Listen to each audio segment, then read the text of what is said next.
The world could do with more empaths. These people are on a mission that they didn't choose for themselves. Their empathy is their strength. Their ability to put themselves in other people's shoes is an asset. They quietly do their job, helping where they can. But this gift, like so many are, is both a blessing and a curse in equal measure. Those who are constantly receptive in every way to the moods, fears, and needs of their fellow human beings need a break more often. But that is far from all of the challenges that natural empaths have to face. That's why we want to show you 8 more important truths about these special people. If you like our videos, feel free to support us with a thumbs up, subscribe to Psychology and Mind, activate the bell for notifications, and get excited for new videos uploaded every day.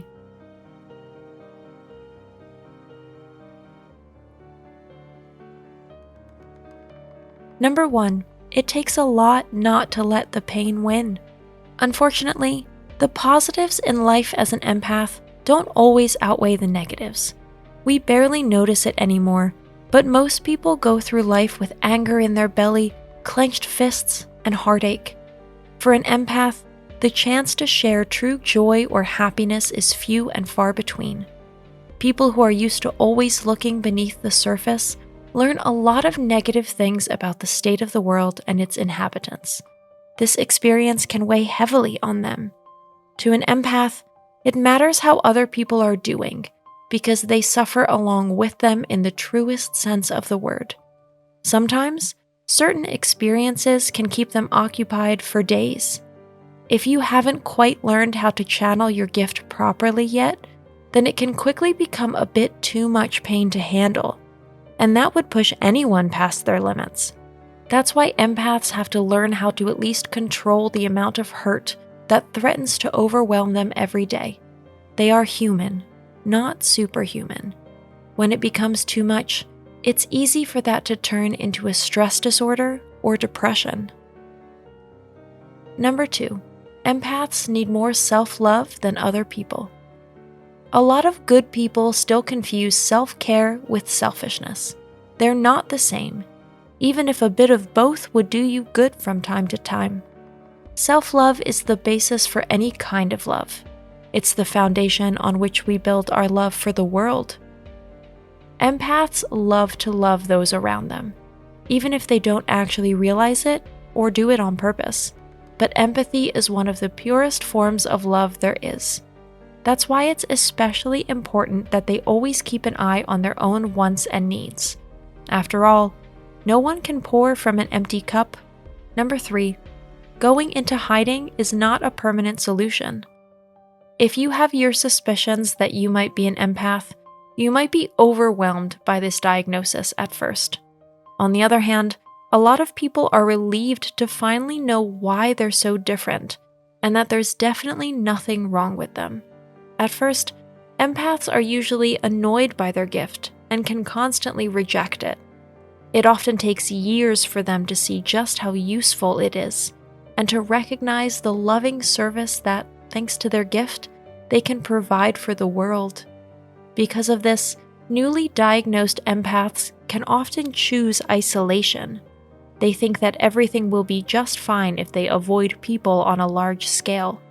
But things aren't that simple. Empaths can't just switch off their abilities or lock them away. Negative attention is still attention, and it will only attract more negativity. Empaths are who they are. It's much better to face it early on and learn how to deal with it. Number 4, you can't take on responsibility for other people's pain. Feeling others' pain and being responsible for it are two completely different things.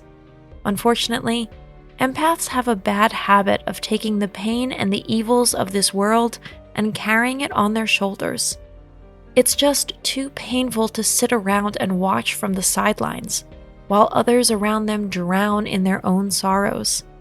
Empaths find it difficult to accept that when this happens, their hands are tied. But this is the exact point when their responsibility has to end, and they have to take care of themselves. Just because empaths can feel the pain around them doesn't mean that they are responsible for healing it or fighting the cause of it.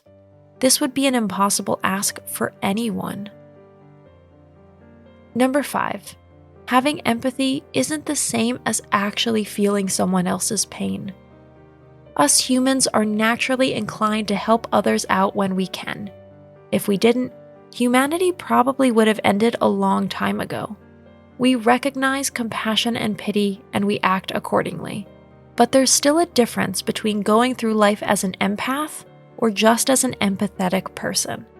Feeling pity and compassion isn't the same as doing a deep dive into someone's psyche. But this is exactly what empaths risk daily, every time they interact with someone. Number 6, relaxation routines are essential. Yoga, meditation exercises, and regular breaks in nature or absolute silence are essential to survival for empaths.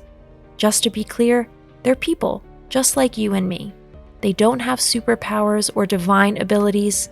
They're especially sensitive, with a keen eye, and they use these talents to better understand people. Each and every one of us is fighting our own battles. We just don't broadcast it to the world. Empaths recognize in an instant what's going on behind the scenes of a friendly, polite exterior. They can see how difficult it is for some people to keep themselves and their feelings under control. That's why an important part of self-care is regularly cleansing your mind and soul of all these interactions. Number 7, everyone can learn and practice empathy.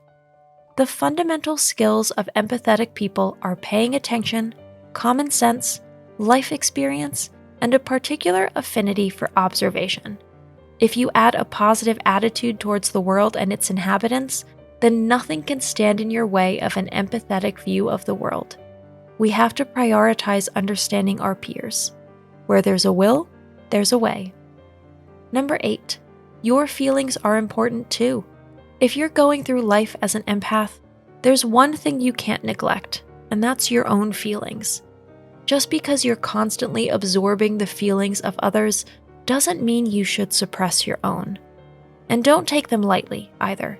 You know what it can do to you, since you can feel the turmoil others feel. Be sure to dedicate specific, non-negotiable time to your feelings. Everything depends on how well you handle your emotional life. Today's conclusion: see more, feel more, understand more. It's certainly not fun to go through life as an empath.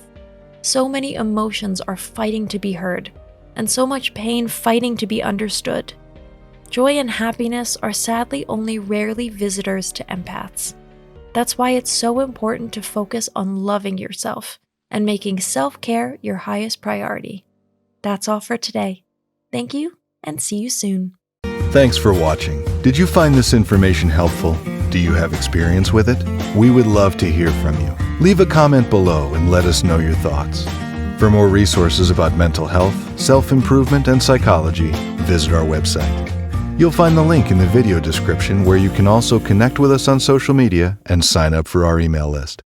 Take care of yourself and have a beautiful day.